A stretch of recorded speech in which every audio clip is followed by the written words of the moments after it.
How you doing, everybody? It's Maurice again with the Melbourne group of Source One Realty Group. And today what we want to talk about is programs or first-time homebuyer programs.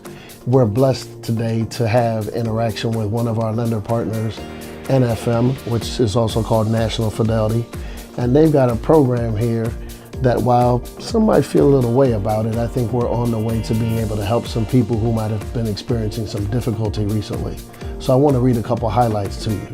No tax return, no transcripts, no W-2, no paycheck stubs, no appraisals with a minimum of 20% down, and there's a 3% down payment option available.